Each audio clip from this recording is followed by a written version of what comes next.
लायक नसतील असे या देशाचे एवढे हाल होत आहेत। या देशातल्या नागरिकांनो, या देशाचे संविधान जगलं तर हा देश जगेल, नाहीतर या सरकारांनी हिंदू मुस्लिम म्हणून हिंदू मुस्लिम या देशातल्या नागरिकांची हत्या करण्याचं काम, नागरिकांमध्ये दुरावा निर्माण करण्याचं काम, सांप्रदायिक तणाव निर्माण करण्याचं काम कुठलाही प्राईम मिनिस्टर अशा धार्मिक कांडात भाग घेत नाही।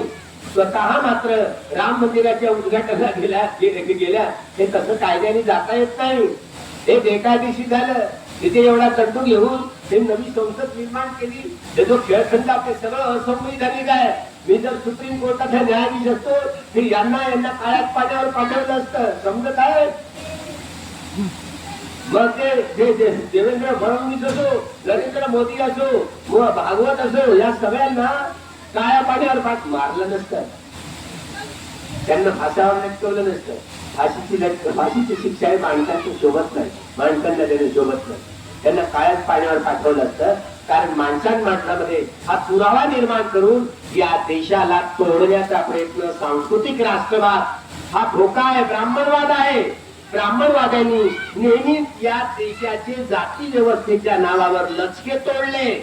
आजही कुलकर्ण्याची मुलगी दिवाळीला होत नाही, तिवारीची मुलगी कुलकर्ण्याला दिली जात नाही। त्यांच्या घरात ज्या माता भगिनी आहेत ना, त्या आमच्याच माता भगिनी आहेत त्यांच्या घरात। म्हणून डॉक्टर बाबासाहेब आंबेडकरांनी जावई सासऱ्याचं नातं जोडून जातीवादाचा निष्पात करण्याचं काम केलं। मला अगोदर तसंच वाटलं, हे बाबासाहेबांनी उगीच्या बाबलींना बायको करून फसले, बाबासाहेबांनी त्या बाबलींना बायको केलं नसतं तर बरं झालं असतं। पण हे आमची चूक आम्ही मागत वापस घेतली। बाबासाहेबांनी बरंच केलं, चांगलंच केलं। कमीत कमी जावई सासऱ्याचं नातं जोडून या देशात इतिहास घडवला नव्हे। त्यांच्या घरात ज्या माता भगिनी आहेत त्या आमच्या ते काय जेव्हा खिंडीतनं आले होते, आपल्या बायका करून घेऊन नव्हते आले। त्यांच्या घरात ज्या माता भगिनी आहेत त्या आमच्याच माता भगिनी आहेत। त्यामुळं स्त्रियांना पंचम वर्गात ठेवतात, म्हणजे ब्रह्मदेवाच्या मुखातून ब्राह्मण पैदा झाले, भाऊतून क्षत्रिय, जांगांमधून वैश्य, पायामधून शूद्र। महिलांचा याचा पता नाही आणि अतिशूद्रांचा याचा पता नाही, कुठून आकाशात टपकले।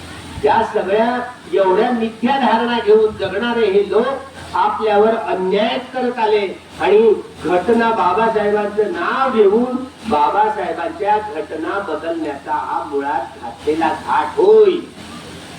त्यामुळे आपल्या या देशाच्या नागरिकांनो, तुकडोजी महाराजांच्या जयंती उत्सवाच्या निमित्ताने कावना आजची जयंती आहे।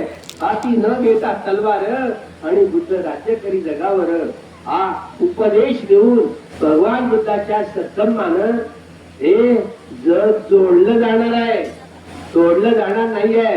म्हणून भगवान बुद्धांची लोकशाही म्हणूनची संपूर्ण मनुस्मृती दहात्या करून भगवान बुद्धांची लोकशाही या देशाला बाबासाहेब आंबेडकरांनी प्रदान केली।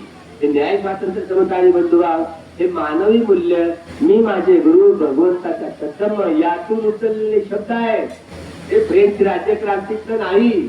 त्यामुळं हा विनयपीठकाच्या आधारावर तुटलेला माणूस कसा जोडला जाईल आणि सारं जगत कसं एक जाईल। साऱ्या जगाला युद्धाची नाही तर बुद्धाची गरज आहे। म्हणून आपल्या अनुयायांना डॉक्टर बाबासाहेब आंबेडकरांनी भगवान बुद्धांच्या सत्सन्मानेच जग जोडलं जाणार आहे, जगाला युद्धाची नाही तर बुद्धाची गरज आहे।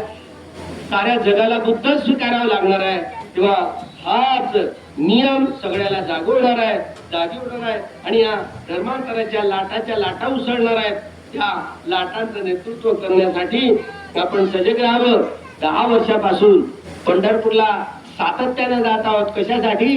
दर्शन घेण्यासाठी।